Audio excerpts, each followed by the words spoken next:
You did read the beginning of this, right? So the beginning is very very useful like this. I'm continuing from last week, or a point that I wanted to talk about last week and I didn't get to. Because last week we saw Rabbi Aristotle doing something like this, and it's relevant to understanding the Rambam, of course, and everything else. He said in his book on ethics, right, which is some kind of level of politics, as we've understood, right? Because politics is about making people good and happy people are ethical people, right? Virtuous people, really. And so therefore we need to know how to make people virtuous, right? And then he said, in order to know that, you need to know what people are, right? At least for some limited amount of knowledge, and he's very explicit about this. You need to have a certain. Well, that's all the water they put. It's not.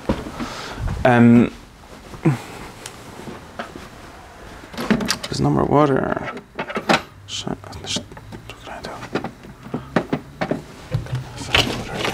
One second.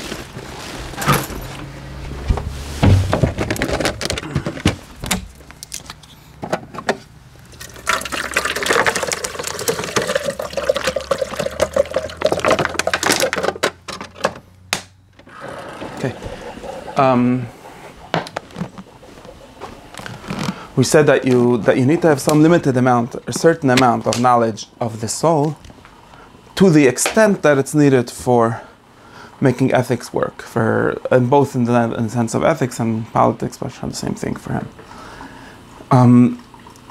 Right, that's what he said. Is that true? I don't have that book here, but that's what he said. Now, I find, and the thing that he said you need to know was this three-part division of the soul, which we discussed most of last time. Right, that's the mahalach how we got to that whole thing. But I really wanted to focus a little more on this way of getting there. In other words, it seems to be very important, and I think this is one of Aristotle's great innovations in philosophy also, which was the separation of disciplines. Like that, although everything is connected with everything else, and if you want to, if you want to be ethical, if you want to do politics, if you want to do metaphysics, really also, if you want to do natural science, all of these things, he says you need to know about the soul, and he says that in the beginning of this book also. But you need to know it in different ways, or for different ends, and he's very, very clear that you shouldn't get this. He doesn't say it entirely in this way, but that's how at least some people understand it. Otherwise, you get sidetracked, and I find this a big problem because, to me, organization is everything very often, and many great thinkers or great books that didn't read enough Aristotle keep on getting sidetracked. Because you could open, you could read, I'm not going to say names right now, but you could open any parsha or any sugya or any discussion, and you're going to say, well, in order to understand this, we need to understand that, and in order to understand that, we need to understand that, and it's correct, and you go into the whole thing, and that's how, some Sifrei Drush and so on, could make Parshas Bereshis about Parshas V'Sabracha and vice versa, because it's true. But then they lack a certain basic clarity or a certain limitation of what we're doing and to what end, what's the point of what we're doing. And another way of saying this would be, that's true. In order, like we just said, in order to understand anything, you need to understand a lot of other things. Or in our example, in order to do ethics, we need to know about the soul. But you actually don't need to know a whole lot about it, right?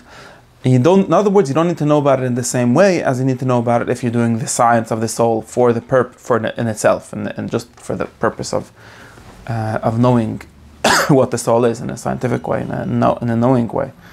And this is using the language of ends, but ends is also like a limit of things. In other words, what is it? If you have a certain goal, then you don't really need to know everything. You just need to know for the purpose of this goal, and not for any other purpose. And that's very useful if you want to, and that's the same thing like with education, right? It's another thing that people get very confused. Or like, if I want to teach you this, I need to teach you that, and if I need to teach you that, I need to teach you that, and you end up with some kind of circle where nobody ever learns anything, because every sheet is about everything and about nothing, and you never have any curriculum, basically. So you want to make sure you're asking certain types of questions and not others? You want to limit your inquiry, yeah, very much. And for doing this, Aristotle literally went, and I think he was the first one to do it, and he divided knowledge, human knowledge or human science, episteme, scienta, and natin, into all these great divisions, which we sort of inherited from him. Every time someone talks about, there was practical knowledge and theoretical knowledge, and all kinds of theoretical knowledge, and all kinds of practical knowledge, and so on. And that was very useful, not only because like that's the way the world is. They see this itself needs to be thought about. If these categories or these divisions are just because they're true, but they're extremely useful if you want to learn anything. And I really think that many people, or most of thought, is so confused. Especially, for example, and I'm back in my Jewish context. Second.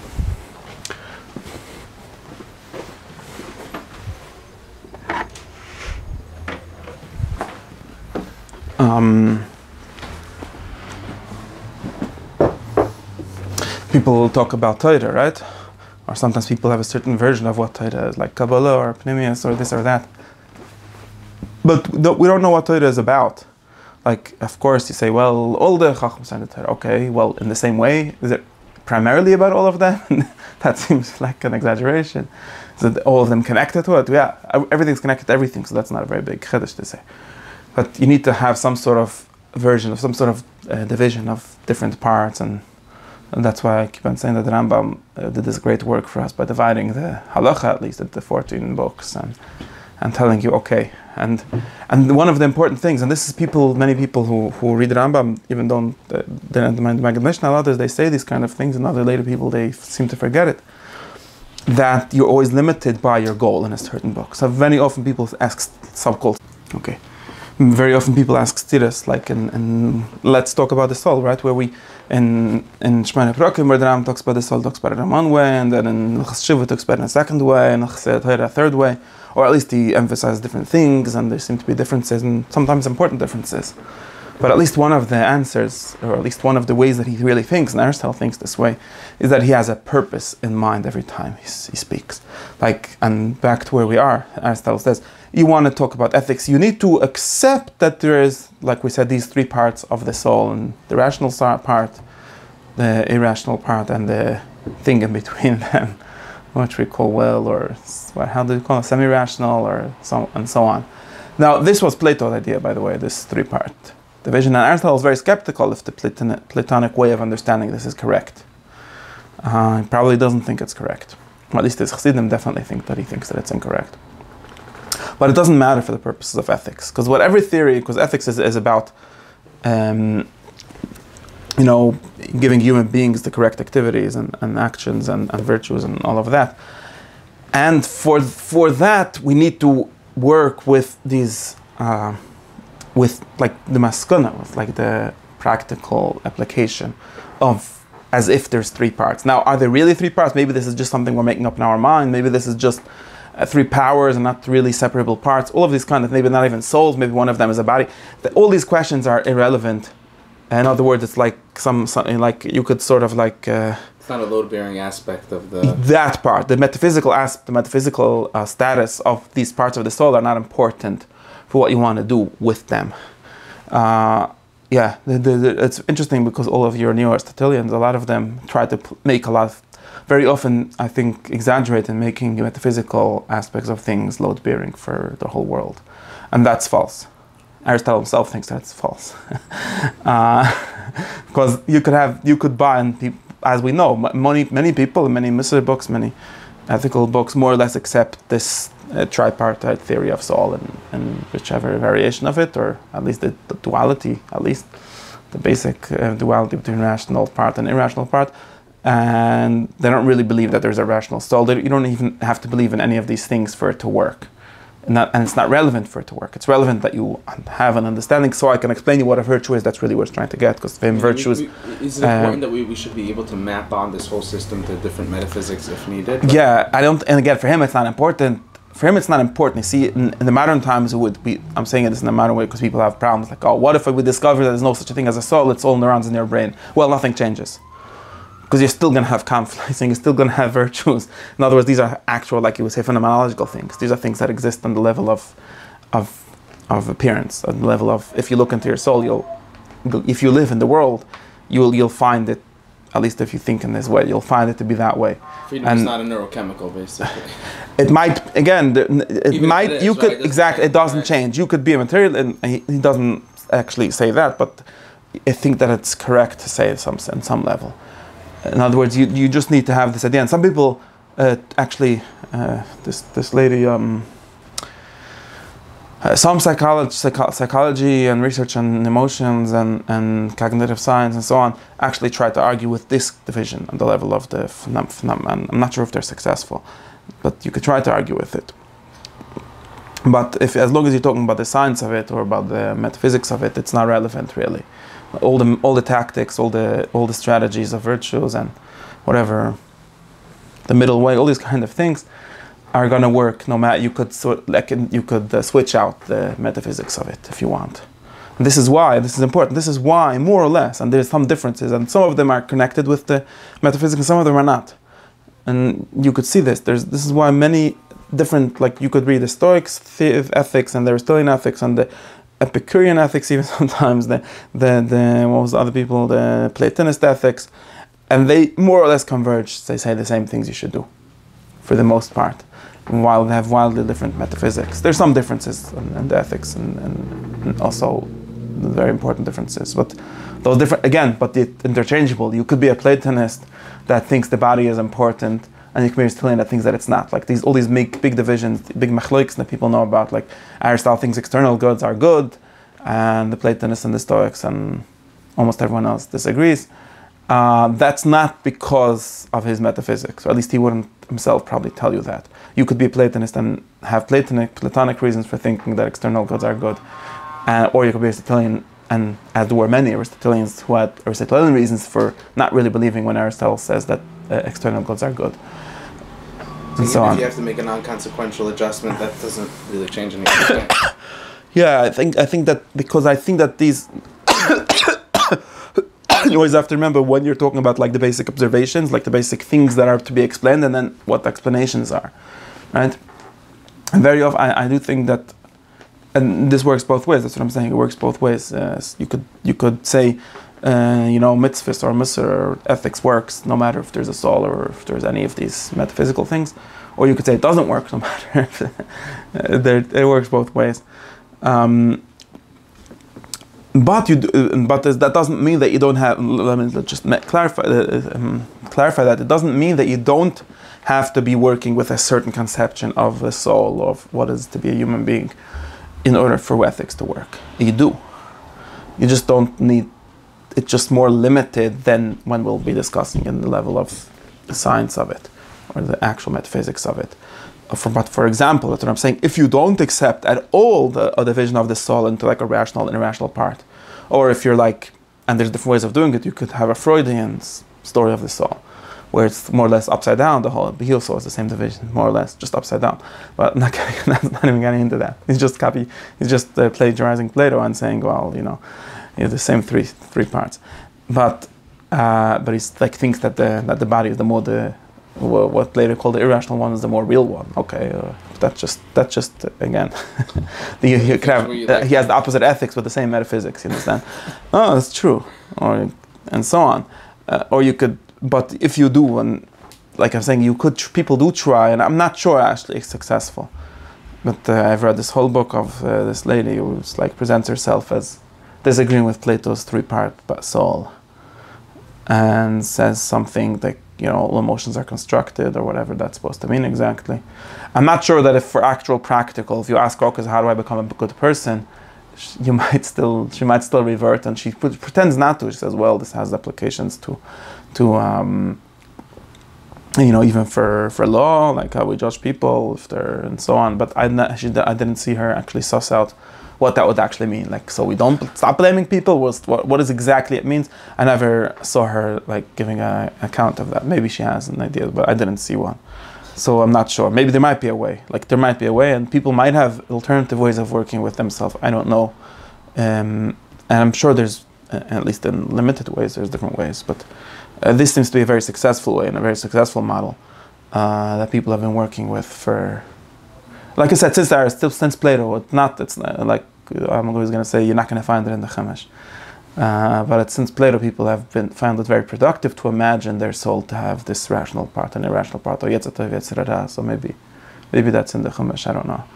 And then seeing the story of ethics as trying to create ways of, like, okay, then we have this Aristotelian thing where there's a whole place in the middle for things to match. And anyways, I'm just still in the meta point where, because we have a certain limited end in mind, so we don't come and ask me, well, there's 4 parts of the soul according to some other person. I don't care. It doesn't make a difference. I'm not working with us 4 parts. Or even you could ask me, so maybe this is not metaphysically true. I'll say, okay, so it's not, but it's true in a different sense. And like nowadays we would say it's phenomenologically true. Or you would say what you were quoting from that guy. If you imagine yourself to be that kind of soul, then your soul will organize itself in that way. And that's something, another whole way of thinking that you have nowadays. But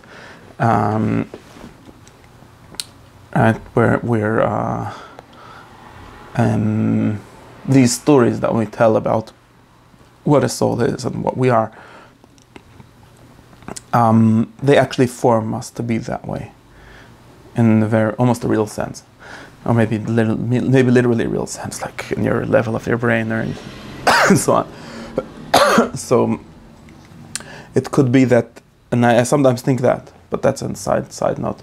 It could be that if you read too much Freud or too much some people that I don't like, then you actually reconfigure your soul to be that way, and then there's no way you can touch it. Because everything I'll explain you will be interpreted by you in this ego that wants things, and this whole story doesn't necessarily true.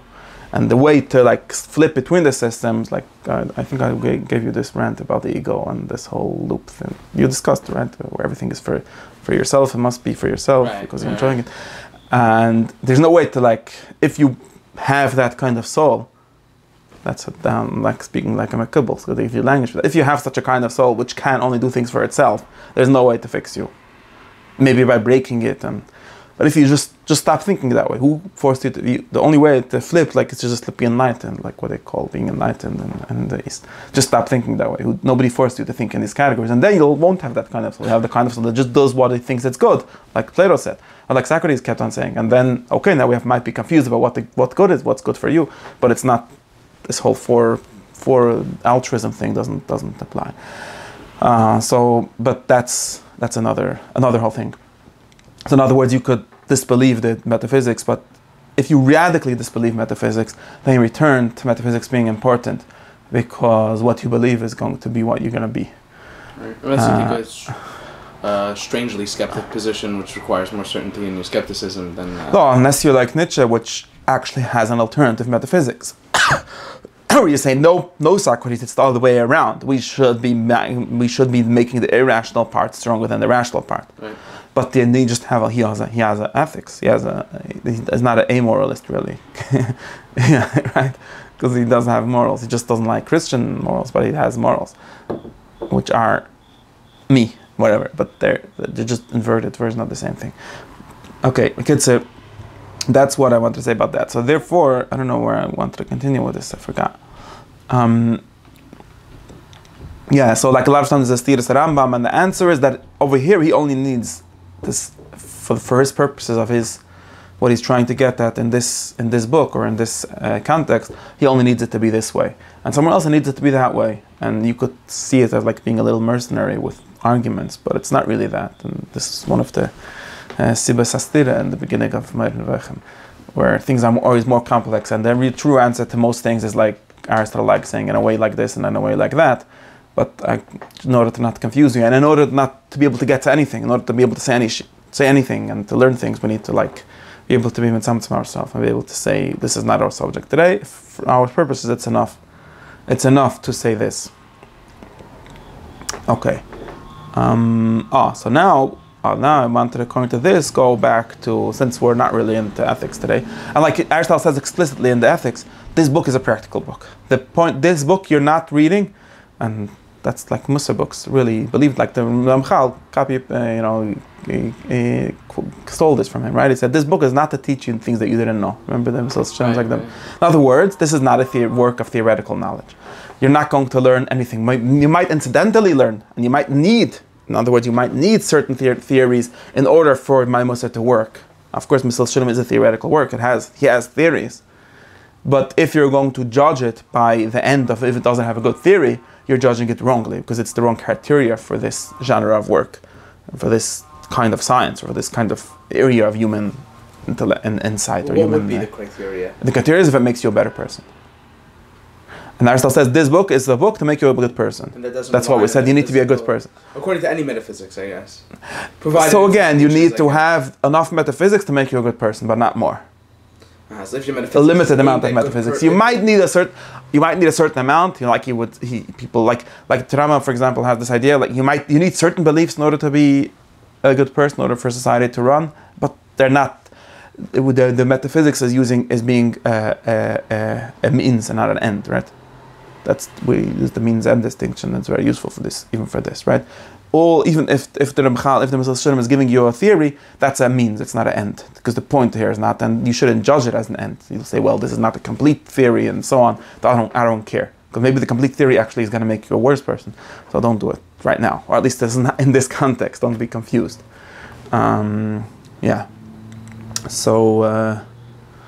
I sort of digressed into this question if we really need metaphysics for ethics, but at least he's very clear that you shouldn't judge the book. In other words, you shouldn't see the end of ethics as telling you a theory of ethics, which is what most philosophers read it for. And they're totally messed up, because not only is it's true that there's incidentally theories about ethics, but that's not his criteria. That's not the theory. It's not the theory is a practical theory. These are the ways, in other words, and you can literally see it like this. Maybe I'm exaggerating a little bit, but you could say that all the theories that he gives you, and people even ask, like, well, he doesn't seem to prove many of the theories he gives, and some of them seem to be just opinion. His guy, that's just his opinion. But what he thinks that these theories are going to help you be a better person. Like if you accept the idea of the middle way, this is going to clarify to you how to be virtuous. Right. Well, do I have real proof? Is the whole middle way really useful theoretically? Not really. All you have to do is he's not looking for definition of virtue.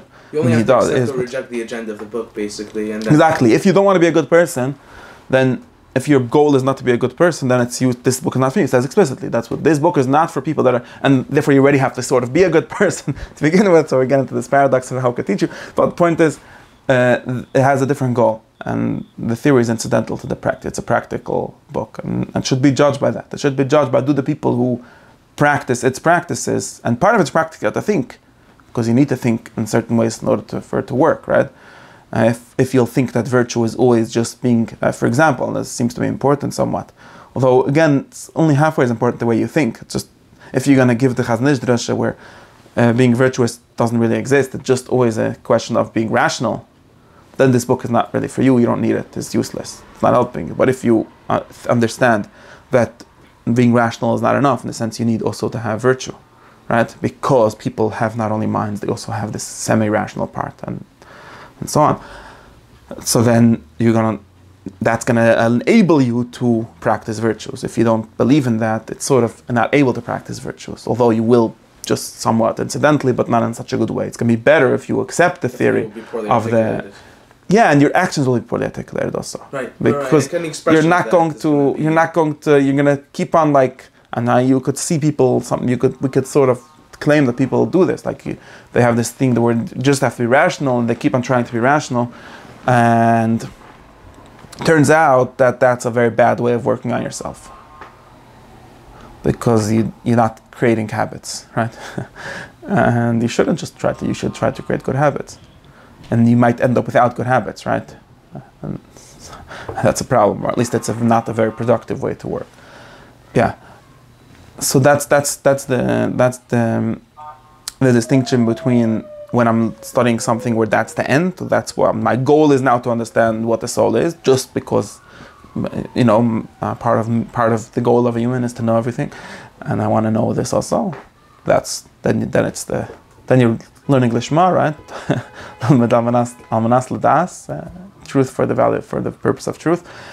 But if you're learning in a practical way, then you're not going to need a lot of the things that you're going to need when you're going to be learned, and it's just a means towards a different end. And you're going to need it in as much as it's important for the end of being a good person. Like the Ramchal says, I'm going to give you a lot of divrei Torah, but their point, don't judge it by the criteria of how smart is my shtickle Torah, because it's not. And I'm explicitly dumbing it down or clarifying it on a level, but I know that I can make a more smart book, but that's not the point here. Yeah. Now this okay, outcome Perek Aleph. I don't know. Now I have to be clear. You see, I have to know where we stop. Okay. I think this is a very helpful thought. Okay. Now,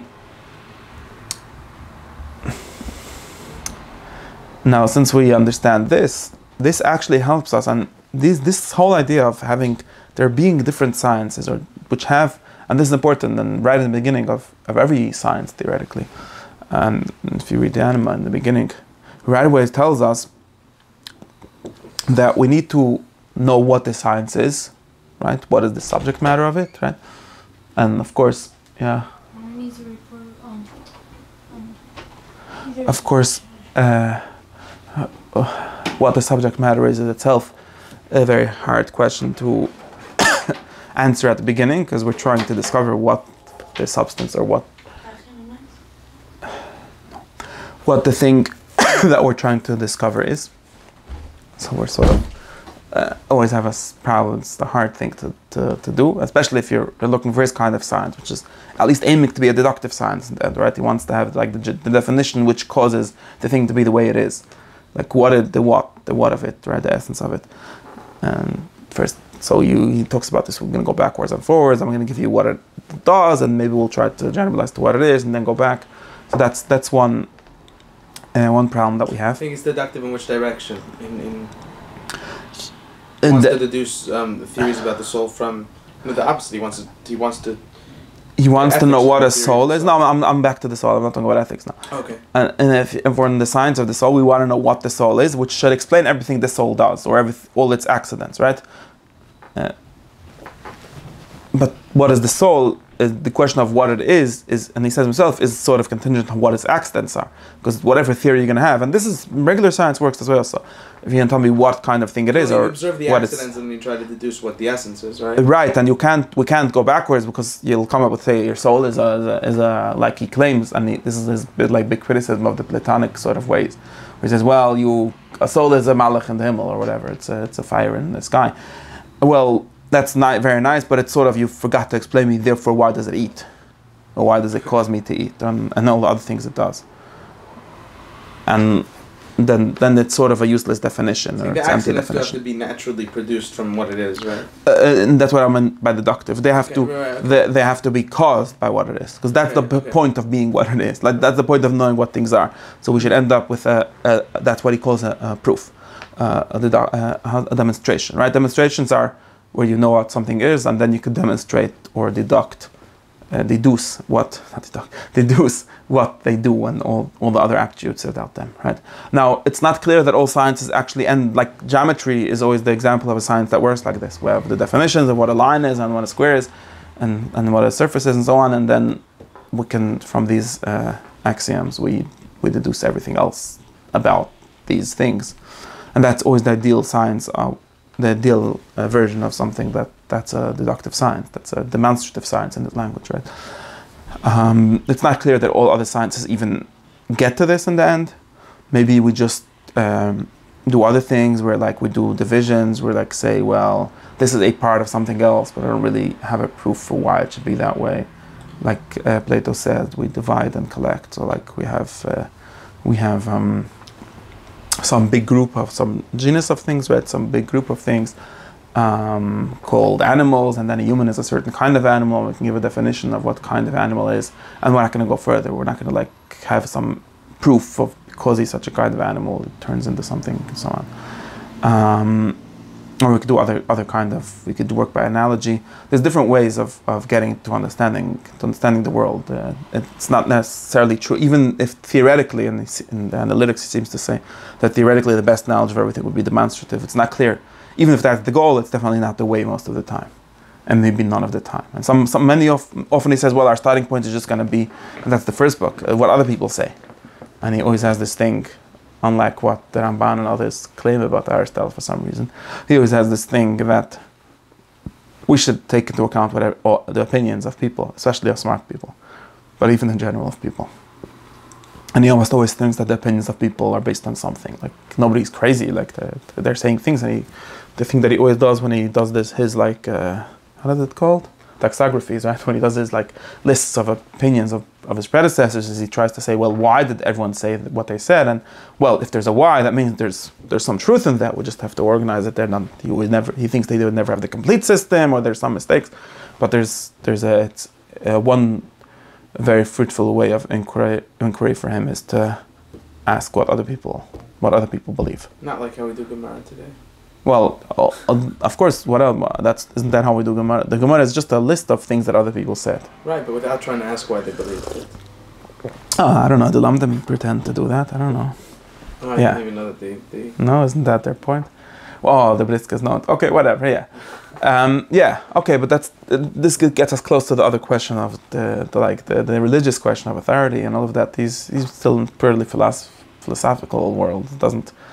He does accept, though, the authority of, he even accepts Homer as a source. And if he bring a pusik in Homer that seems to say what he wants it to say, he's very happy. I don't know where the Ramban got the idea that Aristotle was some kind of mechitzif that just believed what he saw with his own eyes. Like, I know where he got it from, because he met some guy that pretended to be Aristotelian and said that, but that's not actually his method. His method is one of great respect to his, and again, because he wants to understand everything. And if you want to understand everything, you can't be this kind of mitzimtzim, like, I'm just going to believe what I see. That's dumb. Well, you're just missing out. And people don't generally have just crazy mistakes. There's always a reason for even, and so on. Okay, I don't know where I got to this. Oh, this is just to explain the difficulty of defining what the subject is. No, this is me following his order, more or less. It's just showing how it's the difficulty of deciding what the subject is, because we need to, like, well, when you explain this all, we did this, by the way, in earlier classes, we literally did that, right? Well, if I'm going to give you a class on what the soul is, what am I going to explain, right? So the soul is the thing that makes you have to be a tzaddik. The soul is the thing that's going to go in the Gan Eden. These are just opinions that people say, right? Because I don't have a demonstration for why the soul, we're working backwards. We're working with opinions or received opinions, or, like he says, the opinions of the wise and so on. And Dakse, right? But that's part of, like, the data that we need to explain always. So that's become somewhat of our subject. Or there's empirical observation. You see it, living things, doing things, and we have to explain all of that, and so on. But what I wanted to get to was, so we have to do that, right? Now, well, the way he got to this was he started asking certain, like, what he calls puzzles, or certain dilemmas about the soul, about what the soul is. And one of the great dilemmas is, what is the relation of soul and body? And of course, there's a lot of, like we said before, these are just words. But even if you take a certain definition of these things, you say soul is the principle of life, or the principle that makes the body do things, but it's just the principle of life. And body as, well, and then he's going to say the matter of it, but the thing that is living, right? The living animal, the animal itself. Then we end up with a question, and this is where his, like, separation of concerns is very helpful. That's the piece that I said we should look at. We end up with this dilemma, and this is the basic dilemma of dualism, and of the basic problem of the soul. And again, this is not starting from first principles, because we're already starting with a bunch of things. But the basic dilemma is that, and he says, and this is his words, let's talk about what he calls affections of the soul, right? Things that happen to the soul, what we call emotions. He calls them affections or movements, right? And we still use this language, I was moved, right? Now, these things, or at least most of them, and of course he thinks that this is also going to solve, or gives us a way to solve the big question that everyone wants to know, which is, does the soul, what he calls, can the soul separate from the body, right? Is the soul separable from the body? In other words, does the soul survive death? But at least could it, right? Now he says like this, he says, we always have, so let's talk about attributes of the soul, right? So there's the soul and the things that it does, or the things that happen to it in some way. Now these things seem to need a body, all of them, because, and he gives these interesting kinds of proofs. For example, what is it to be angry, right? Which is, we always ascribe that to the soul. A body is not angry in the sense of a dead body, right? So it's the living thing that's angry. But it doesn't seem like it can be angry without having a body, because being angry means it has symptoms, right? And that's his first. He talks about anger. According to him, the symptoms are that your blood starts to boil and get warm, and you feel whatever what? Yeah, he says, the blood around your heart starts to be hot. And now it's important to know that these symptoms, they're not just symptoms of something, like expressions of your soul being mad, because they're necessary for being angry. For example, and he goes it from both sides, I think that is very clearly true. Someone who just has a cold head, or I don't know how you call cool heads, it's called, right? Or just again, it doesn't matter. And this, you could have whatever enzyme or whatever hormone in your brain or whatever they call it these days, doesn't make any difference. If you're missing that, then even if the thing that's you could say, well, anger is just someone did something wrong to me, and have a theoretical or abstract account of anger, right? Anger is me being mad at you because you did something wrong to me. So it's like a protest against injustice, right? That's the dialectician's definition of anger. Now the problem with that is that in reality, you could have a lot of injustice done to you and not get angry just because you just were born, and we see different people born with different temperaments, and just because you're in a good mood now. And we see it when a person, the same exact thing can happen to you, and it's theoretically the same kind of injustice, and now you're tired. So the way he says it, so your blood is already a little warm because you're tired. And again, forget it, who cares about the blood? Yeah. So therefore, a little bit of injustice is going to make you blow up. What? Sends you over the edge, yeah. It sounds very realistic, this description. Mashankan, if you're just very not tired, or you just had a good bath and whatever, then even some greater injustice is not going to cause you. So it's a necessary condition for anger that you have the physiological part of it, the body. Anger needs a body. And then he says we could even go further and say sometimes we see people getting angry, or he says getting depressed for no reason at all. So it's not a rational thing at all, right? There's not something in the soul at all, totally in the body. And there's no reason, like you're angry. Why? Who are you angry? You go around looking for someone to be angry at, right? But in other words, this is not anger in the soul. This is a story of the body. So now we could sort of turn it around and say, well, could it work for the body itself? Could a body be angry? Well, that's obviously not true, because the body needs to be alive to be angry. So you need a soul for it. And also, like I said, even besides with this weird case where we totally ascribe it to the body, like someone being depressed just because he has too much black bile. So your blood gets hot when you're sleeping or something. Yeah, so but even then, he's not going to consider that only potential anger, right? He's going to say, if you're only actually angry when you found an excuse to be angry, right? Until then, you're not angry. You say your blood level is high, your blood pressure is high. Nobody said that. Yeah, nobody calls themselves angry because they have high blood pressure or whatever it is. They're easily angered, but then when they get angry, it's always with some account of it, right? There's always some soul angry, right? And that's what soul means in this level, right? Just a thought. There's a story about the anger, and that story, we could say that story without a person at all, right? Without a body at all. So it turns out that anger, for example, has two totally different stories going on about it. And we could really have, and he says this, we could have a separation of concerns. We could, if it depends what kind of lamdan you want to be, what kind of knower you want to be, okay? If you want to be a doctor, physical doctor, right? The guy that wants to know how the body works, you don't have to care what's making the guy angry. And this is what most modern psychiatrists are, right? That's the machlokes between psychology and psychiatry. If you're a psychiatrist, you don't care what's making the guy angry. You know that anger is, well, how they call it nowadays, a chemical imbalance or whatever. And you could fix that. And there's no problem. There's nothing, Aristotle likes. This is why people think that he's better than like being just a Platonist, and he thinks at least, right? Because if you're a Platonist, then this is a kasha for you. Well, just took a pill, it made me happy, so what's this whole soul? But that's not a problem, because the bodily condition for being angry is always needed. And if you're just interested in fixing that and just making sure that nobody has the possibility to be angry, if that's a goal, I don't know if it is, then you could just, let's even talk about just the study. You could study how anger works in the level of body and be a physical scientist, the natural scientist he calls it, right? Natural scientist means someone who studies change in the physical world, and finished. And then you don't care at all. Someone tells you, well, that's silly. Then a philosopher would tell you, like a metaphysician, what do you call it, dialectician? That was Plato's words for a metaphysician. And well, anger is me being mad at. It's a story, right? It's a rational story. Me being mad. It doesn't matter if the body's not a hospitable place for that story. Right? Exactly. So he's saying to this doctor guy says, I don't care about that story, but the truth is that he's missing something. In other words, if we have this like separation of concerns, we could say, well, from the perspective of a natural scientist, of a doctor, there is no soul. He doesn't need to know about the soul. He's not trying to study, and there's probably a lot to study. We could figure out exactly which part of the body and how we do it, and maybe there's some medicine for it. There's a lot to do. It's not like it's a science in itself.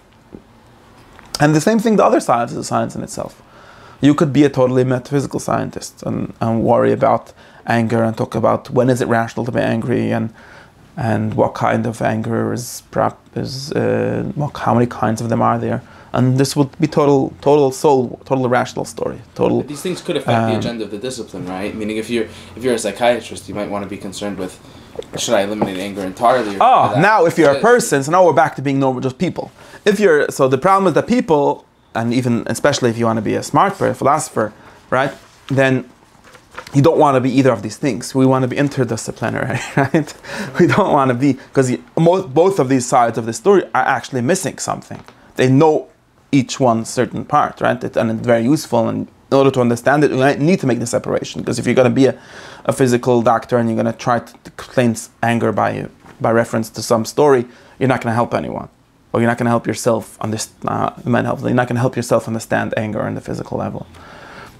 And the same way, if you want to do anger on the soul level, you're not going to help yourself by referring to the blood boiling in your heart and so on. But if you want to understand anger, then you're going to need to combine both of these. So that's another way of saying that I don't know how do they call the third thing? Is it the philosopher's task to set the agenda for these disciplines? Yeah, because the philosopher is on top of everyone, right? He's the one that's categorizing everything. But if you're a real philosopher, if you're him, then you're going to want to study both.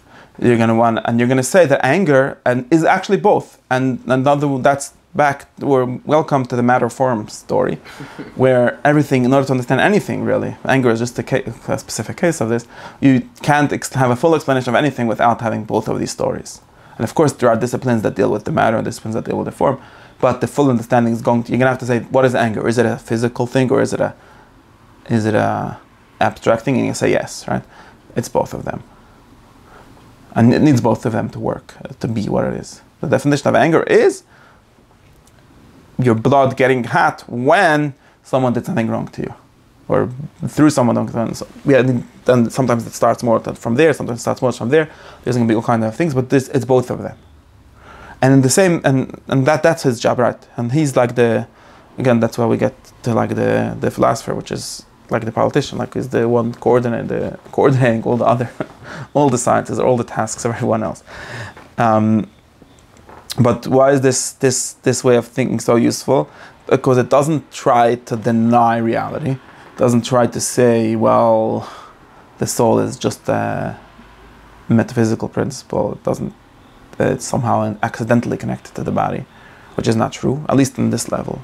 Like things about anger. If we think about anger, which is one of the things that belongs to the passion world, right? To the how did we call it? Rambam called it chelik hamitorer, right? The will or whatever that somehow exists in. Faculty. No. Sorry. Somehow exists in the passion. It's a passion, sorry. And that's definitely something that needs a body. And if you die, in other words, then this is going to be important, and then we can go to the next step. But let me stop. Let me wait for a second. But therefore, you're going to need to answer both. And in what sense, in whichever sense, and this is just a specific example, anger, right? In the same sense, if we talk about the soul as the life of what makes your blood work and your nervous system work and your lungs work and whatever it is, also you're going to have to answer both. What is it to be a person? You're going to say, well, from the point of view of a physical guy, it's atoms running around and whatever, doing what their things. And from the point of view of a dialectician, it's the definition, right? It's the form of the person. It's the thing that has such a function and is for such a thing and so on. But from the point of view of the truth, it's both. So we're going to have to answer a person is a matter and a form. And we call the form part the soul and the matter part the body. But a person is both. Okay, so that's the basic story where we have like different disciplines or different people that are actually working on different sides of the same reality. And it might be important to bracket off the other side if you're working on one of them. Like his books, I work like this, right? And in this book, he's officially at least trying to get at the definition of the soul. It's about the soul. It's not about the body. And then he writes another book about the body, right? And these books, they have a lot of connection because we're going to try to explain why the body works the way it is and so on. But perception and thought and feeling, all these things, they belong to the soul because they're part of the definition, the form. Sometimes to grasp. Yeah, of course. And it might make a big difference if it's a different way. They might have a different function. We learn things one from the other, but these are different books. They're literally different books. One is the soul book, one is the body book, or the discipline, or the part of knowledge. And the truth is both. And these both are like a unit, right? They need each other. It can't really exist one without the other. And that's the important thing what he thinks at least. And then therefore, that's why we're going to finish with that thing. And this is another chapter, but I'm not going to talk about this at length today. But therefore, he thinks, Artal thinks, and this leads us into the question of the separability, that the big question, which is, can the soul survive the death of the body, is another way of asking, are there things that the soul does which don't need a body? Right? Or don't need a body in the same way as other things, at least. So we talk about anger and moving your, nutrition, whatever, doing all the things that the body does. Those things, the soul needs the body needs the soul, and it doesn't make sense. Not only is it like impossible because this guy's going to die, it doesn't even make sense to talk about one without the other. Like they're not separable by either in definition. Well, in definition, we could talk about both. That's what I'm saying. And they're separable in thought. Like we could think about one, and we could have one class about one and one class about the other. But in reality, they're not separable because you're never going to find we can't have a soul without a body, or a body without a soul, a living body. We can have bodies without souls, but not living bodies. Because that's the same thing. A living body is a body that has an ensouled body, or an animated body, animal. But, however, and this is what he goes on to say, if we're going to find something that humans do which doesn't require a body, so if there would be like theoretically a kind of anger which doesn't require a person to have anything in his liver or in his heart boiling or whatever, then that would be something that belongs only and especially entirely particularly to the soul. And then we could talk about the soul existing without a body. It's important that anger is an accident of the soul and not the other way around. Like meaning for Aristotle, the soul could only survives the body because it has to him it's the other way around. To him it's the other way around. In other words, he doesn't know, or at least he starts from the bottom. He said, soul is just the form of the body. I have to get to the thing with the second actuality.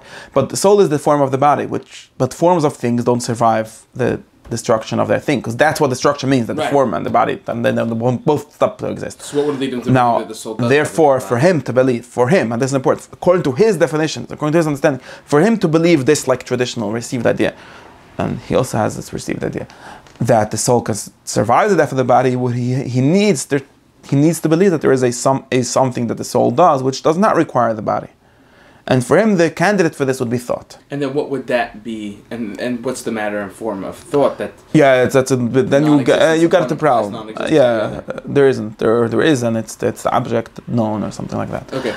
We get into a lot of puzzles when we say this. That's why I'm not giving the class on this. But I'm just giving the class to, and I didn't. There's probably more you have to split assumptions. A soul into two very distinct parts. Okay. Relationship really. No, so that's another puzzle. We get into another puzzle. Well, if the soul doesn't need the body entirely, so in what sense is it his soul? That's another puzzle. We get into a lot of puzzles, but before all of these puzzles, which he only talks about, like the way he presents the question, according to his thing, is that if the soul is the life of the body or the form of the body, then in general, just like our example of anger, we need both for anything to make sense. For anything to exist, right? Making sense, we're making sense of them and separately somehow. But if we'll find some kind of activity that the soul does without referring to a body, without using a body, then that will be the part that survives death. Yeah, and now what kind of relationship would that have with the other parts, and how will all these things possible? These are all great questions, but first we have to define what the question is according to him. And this derives from his definition of soul as the form of the body, and this whole thing where you could have two different disciplines but they're thinking only of one thing. So the fact that we can have a whole discipline that's the discipline of the soul doesn't mean that the soul exists. You have to remember, separately. So like according to him, we can have a discipline of geometry, but geometry doesn't actually exist separately from embodied things, from bodies, because geometry is just how bodies. It doesn't exist in bodies either. Yeah, according to him it does. Okay, anyway, that's what he thinks. He doesn't think that, he says explicitly over here at least, he doesn't think that geometry exists, can do anything, let's say something that can do anything without having a body. So a point and a line does things and meets other lines and so on when it's made out of something, made out of bronze, that's an example. Or made out of lines on paper. Exactly. Well, yeah, then you can only have surfaces, but yeah. The point itself is some kind of abstraction of this. It's not talking about the body. It's talking about the geometry of the body, but that's a distinction in what I call in discipline, but not in reality. It's separable in mind. It's separable in thought. We have a whole world of math which doesn't talk about bodies, but it talks about something that needs a body to do anything at least. Right? Not like Plato, which thinks that there is geometry without bodies. And the same way, the soul of a person, right?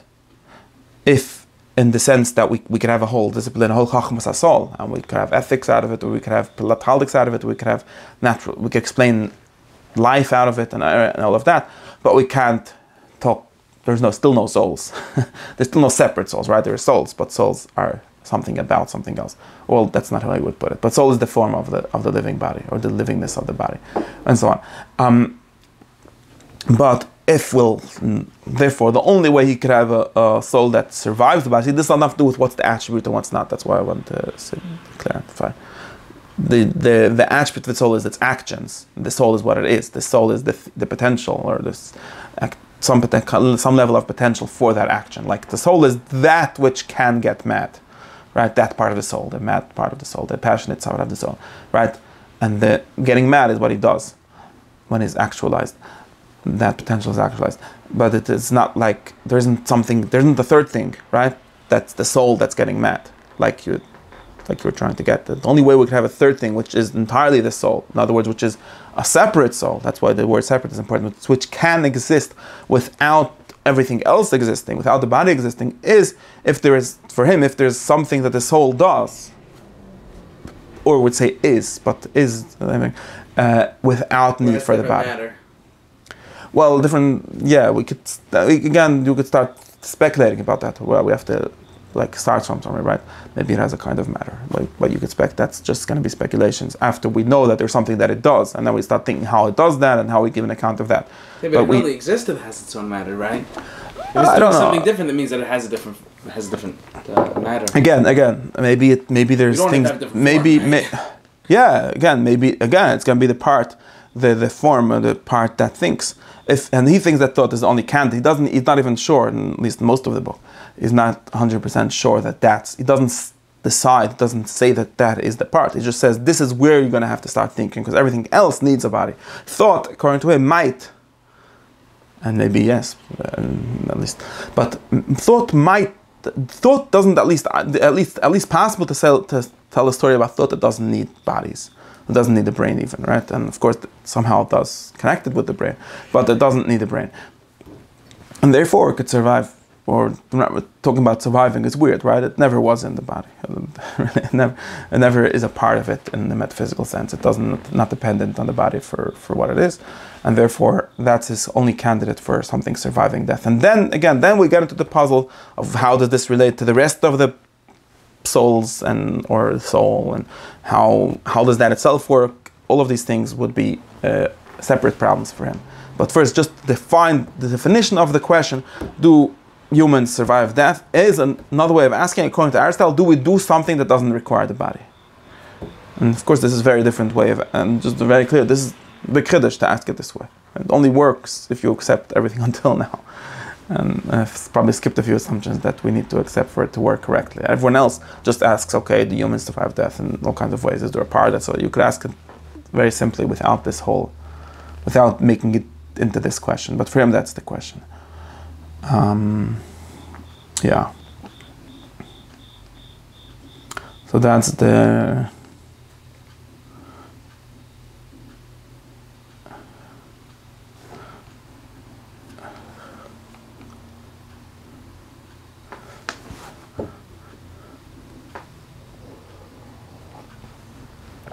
That's why the discussion of what thought is going to be the same as the discussion of does the soul separate from the body, and how, and so on, all those things that I have to ask after that. And then that would be if it's so, if there are things, he definitely thinks that there are things that are entirely separate from the body. The question is if the human soul is one of them. If there are such things, then that would not be a natural science question anymore. You see, then there would be a pure metaphysics question. Because according to this, his separation of the sciences, again, natural science is what deals with things that have body forms and matter, and therefore change. And metaphysics, or first philosophy, is the part of knowledge that deals with things that don't change, or another way of saying don't have matter. Okay, and therefore, then that discussion really doesn't belong in natural science anymore. It belongs in a different discipline. I'm not sure I understood that last part. Let's say the Pythagorean theorem, right? Me knowing it. Yeah, the question is what does it mean for you to know it or to know anything? Okay. For example, you perceiving, you having senses is something that needs a body, because senses happen in the body. And that's it's still a kind of soul. You need a perceiving soul, because it's not the body that feels. It's maybe even a kind of knowledge. Dead people don't feel. Exactly. Well, dead bodies. They're not people. Dead body, right? So. Dead people feel if they're people. He has this whole weird discussion in the beginning of the ethics.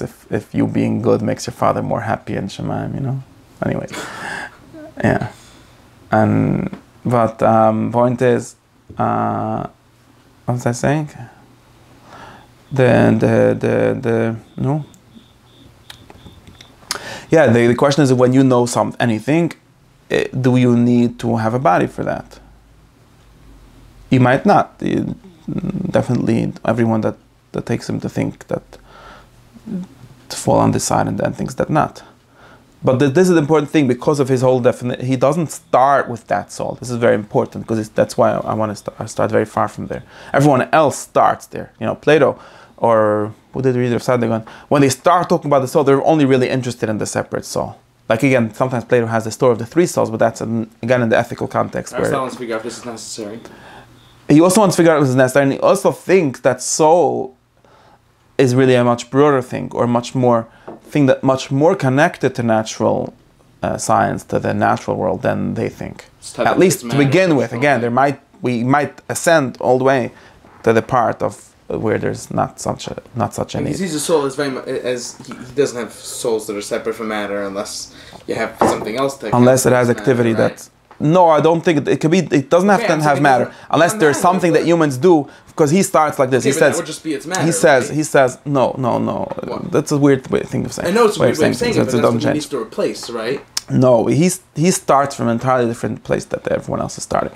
And he's, like he says, for example, one of his ways of showing this is that he thinks that there's whatever story about souls has to start with vegetables, right, with plants, right? Nobody else did this. Almost nobody else, not entirely nobody else, right? Because they're starting with soul as like the unique thing that humans have that makes it possible to talk about them being good or bad or virtuous or things and so on.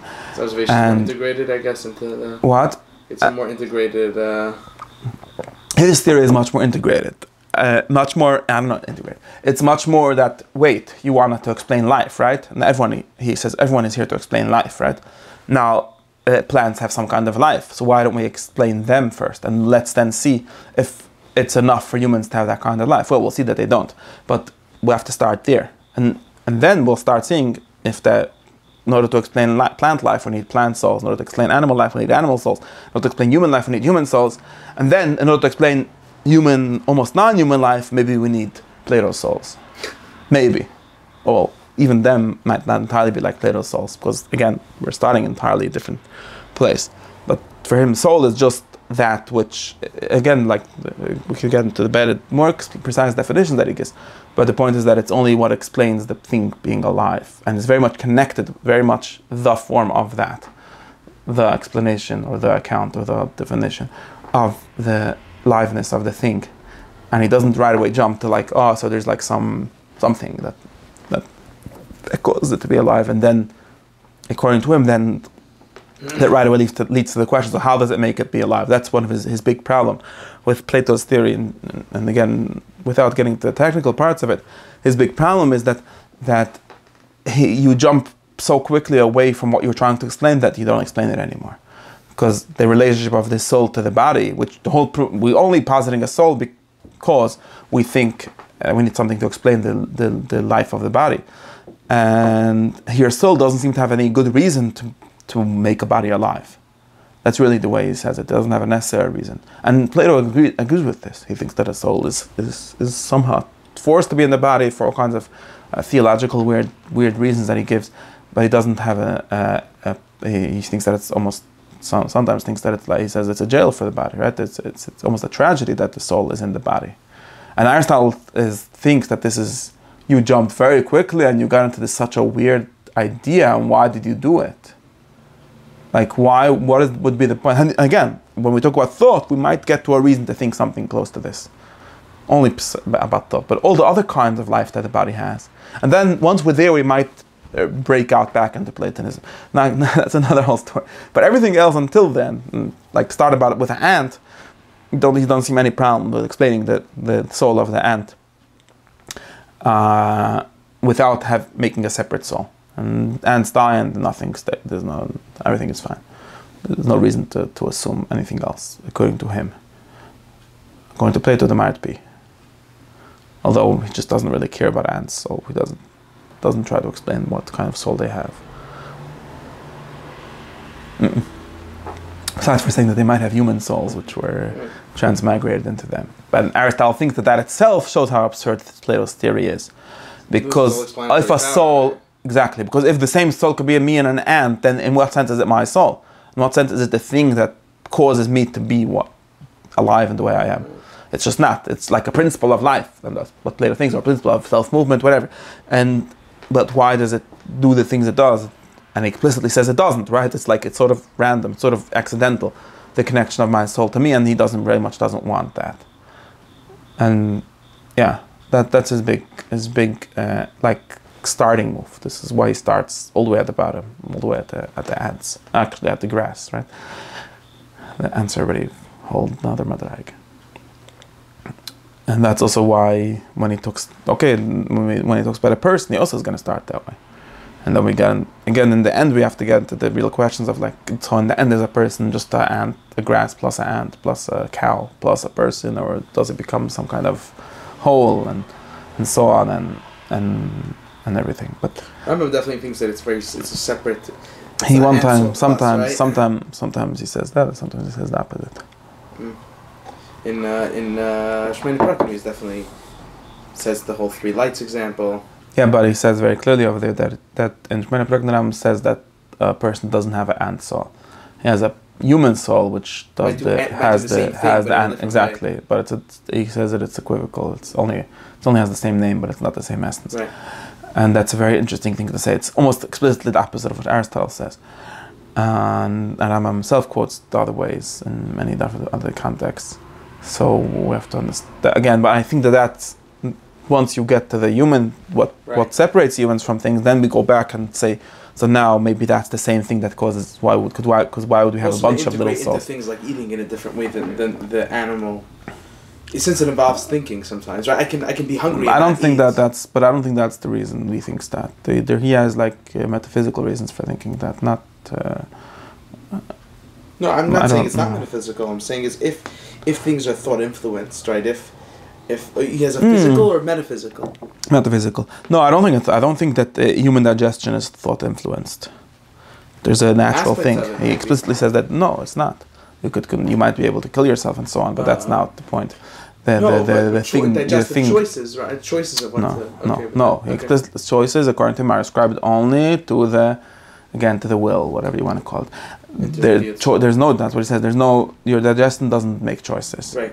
Of course, the choices of the will have influence on that, and that's true for animals also, because animals also have some sort of will. Does that alter the soul then? If that and again, I don't know. They have to get all the way to the top and see why he would think that. I don't know. Sorry for the current subject. I don't know why. I think, again, after you get to the top, you might have reasons to think that. But it doesn't begin there. It doesn't begin there, and that's also why, for him, even back to ethics, even when we're talking about human perfection as an animal, or even as a human, not before we get to thought, it doesn't require a separate soul. There's no reason to think that's very important. So for him, the entire ethics, like even Aristotle's book of ethics, until we get to book 10, which talks about contemplation, but up until then, is really the perfection of the human as a body and a matter and form, which need each other, which can't be separated. And this is very interesting because we're very used. Again, it's very important to realize that because we're used to thinking in the Chazal way. I don't know. Maybe this is Chazal, but we're used to thinking in that there's no use in being good unless it relates to a separate soul. Like you want to have good midas because you can go to Gan Eden, and if for him you want to have good midas, the same way you want to have a good drink, and the same way you want to have a good body, you want to have good midas. Because that's just the perfection of the human as a human, and the fact that you die and it makes no difference after you die, that doesn't seem to be a problem for him at all. Because why would it be a problem? It's a very natural thing to want to be perfect, and you should want to be, and humans want to be perfect. You should want to be perfect is a weird thing to say. You want to be perfect, and I'll try to teach you how, but you want to be perfect. Now, if human perfection goes beyond that in the level of thought, then you can become perfect in an eternal sense, or in a separable sense. But it's not that the soul is what causes you to want to be good. That would be a very weird thing for him to say, according to him. And that's why. And this is interesting. So I wanted to say this. I'm going to stop here. I wanted to say this thing about the Rambam. It's interesting that the Rambam in the Sefer Hayat skips this whole story. I think that it's interesting, and it's a question that should be asked. In Shmona Prukim is the only place where he gives this whole theory of the 5 parts of the soul and which parts are ethics for and so on. And the halach l'maaseh, right? Like we said, you don't need this. I really want to say that before. But like we said, we don't need to have the metaphysics for the ethics. The Rambam explicitly does this because in Hilchos Dayas, which is his Shmona Prukim in the version of Yad HaChazaka, where he makes everything into mitzvahs and halachas and so on, he gives you the mitzvah of having good midas, v'lachta b'drachav, and so on. He makes it into a mitzvah to go in the mean, right, in the middle way, and so on. And he skips the whole point of what this is for. In other words, he skips the whole idea of there being these parts of the soul, and he says in one sentence that midas, that virtues are going to be to make you good habits, and even not literally one sentence, and he presents that it's just the mitzvah. That's what you have to do. He doesn't explain that's why the why of the whole thing. Right? Yeah, exactly. It doesn't give you that why. That's why most people miss it. Most people that read it out and think, okay, there's the mitzvah of that good midas, and they don't realize that and it's therefore you should try to create good habits. The normal is that midas are habits. Most people, they read the Rambam, even the Shemana Prukim, you could miss it. But even especially in Yad, you totally miss it. And he himself misses it. I mean, he skips that part. And that's a question of what's going on. I forgot what I wanted to say about it. I think that the reason is because he doesn't want to give this presentation of there being a perfection that's just for this world. And the other half, in other words, the other half of the thought part, which does survive, he does give an achas dais. In other words, let me just say it like this. I hope I'm a little more clear. In Aristotle Rambam's story of the soul has these like two levels, right?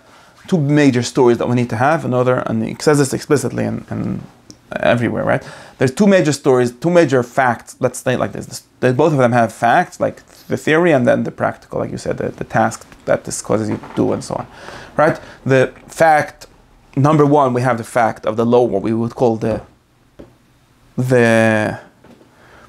middle part of the soul, right? Let's call it like that, right? The will part of the soul, the passion part, and that's in order for that part to be perfected, you need to have virtues. And that has a theory. It comes with the theory that we sort of presented last time. And the halacha lamas from that theory is you should always try to go to the middle. Okay, that's the halacha that comes out of that theory, right? The practice. Well, that's just the detail of what, but then important, you should have good habits, which are the middle habits. Now, besides for this, there's a second, what he calls the second perfection, right? There's a second perfection, which is, again, has the theory. The theory that we're trying to get at here, we'll get at some point, of the thought being the only separable part of the human being, and therefore if you want to survive death, or if you want to be perfect in an eternal way, which is really what a person is for, this is really the definition, okay, I'm skipping this whole part, which is really the definition of a human, then you need to have perfection in knowledge and thought, and that gives you Adam Haba. And then the maskuna from this, again, this is the theory, and the halacha lamas from this is that you should know God, right? Yeah, okay, know God. Yeah, you should learn philosophy. Now that part that Rambam was explicit about, then in the first part, he gives you the theory in Mishmene Prakim, but he doesn't give you the theory in the Yad. He just gives you the be good, do good things, to have good habits. The second part, he gives both. I mean, again, maybe less philosophical, but I think that he gives a lot more information about it. Or maybe not, maybe I'm wrong. But he definitely has the last three Prakim of Hilchas Tshuva, which are explaining the eternity and the separability of the thought. And explicitly says that, and he explicitly is not only about what you should do, yeah, I think this is correct. It's explicitly a theoretical exposition over there. He doesn't say you should learn philosophy and that's all. He gives you the whole reason why you should learn philosophy in order to get to Olam Haba. Okay, so he says it in a Jewish presentation, doesn't matter. The point is, he gives you the why also. And he doesn't do that for you see that as more necessary to the task? Like he sees it as okay, maybe more difficult to separate the two disciplines? Maybe. I don't know why. Why would he? I don't know why. I don't know why. I have a question. I was thinking that maybe he's reluctant to tell us that there's like a whole perfection, which doesn't, because the story of the normal. I'll tell you what I think. But you could say something like that it's if the perfection is knowledge, then you need to know what knowledge is. But that's only halfway true, because the knowledge is just doing the knowledge. Like there's the mitzvah Hashem, but he says learn God and understand God's actions and God. Okay, and learn. So that's what you should do. Well, the reason why you should do it is because of this whole theory about what the soul is and blah, blah, blah. In the same way, what you should do is have good habits. And there's a reason for this because of this whole blah, blah, blah. The same structure in both. Both need someone, like I said, both need some level of understanding to do it, but probably, maybe you could say the second one needs more level of understanding. That's what you're proposing. Yeah, maybe. I was thinking more political, that I'm just thinking of this now. I mean, I thought of the question, but... other people that it's too different from the regular agenda? Or it seems no, I was thinking that possibly because he, and maybe he really thinks this, because the normal Yiddishkeit story is do mitzvahs and he'll go to Olam Haba, right? Right. So he's deviating from that story too He significantly. really deviates from that story, but he doesn't present it that way. He presents it as do mitzvahs and I'll get to Elam Haba, and he skips the whole thing where doing mitzvahs is really not to get to Elam Haba. Do mitzvahs to get to Elam Hazeh, and then think to get to Elam Haba, which is also a mitzvah. Okay, it's one of the mitzvahs, but do 612 mitzvahs for Elam Hazeh, and then 613 mitzvahs for Elam Haba. And he doesn't want to. He tries to be metashtash that and present it as that, and it's true. He does think that the goal of having good ethics is to be able to think. So it's true. Not that it's a lie, but he sort of. I don't know. I was thinking political that, presentation. Maybe I was thinking that is not comfortable with saying this, and I'm definitely think that people. This is the today part. People don't like it. Yeah. There's definitely the part that people are the least comfortable with.